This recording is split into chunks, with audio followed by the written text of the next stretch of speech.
Okay, so I know that you guys have been seeing what's been going on with these tariffs and stuff, especially this new announcement where he said that going into effect tonight, China's going to be, their tariff is going to be 107% or 104%. Whatever it is, it's crazy, right?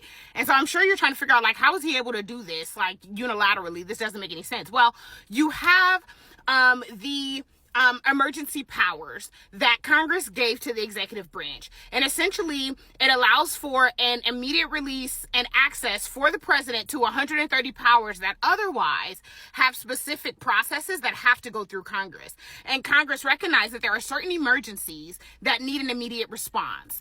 And it would take too long should it have to go through the proper channels in Congress. And so they wanted to be able to give this power to the executive. However, they did recognize that giving this type of power to the executive without any guardrails is problematic, okay? So in 1975, Congress voted on and created a bill, passed it rather, called the National Emergencies Act. And what it did was it allowed for Congress to be able to vote to immediately stop the use of the emergency powers of the executive should it be getting out of hand, okay?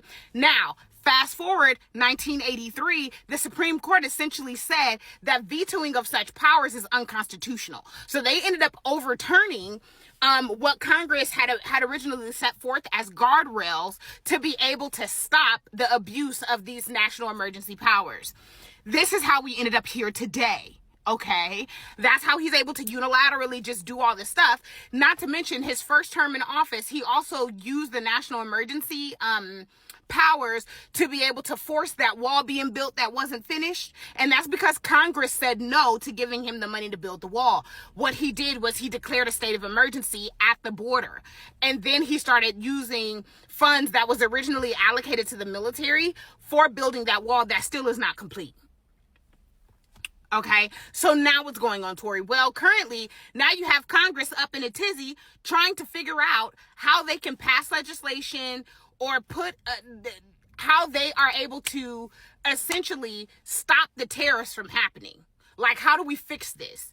Is this constitutional? Which avenues do we have in order to put guardrails on this whole situation? Because this is getting out of control.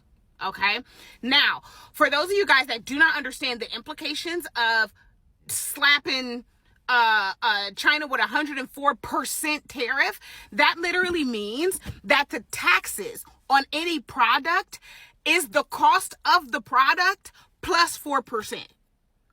Okay, so if that wig that you bought was $135, then that means that the tariff on that is going to be $135 plus $135 plus an additional what? $13?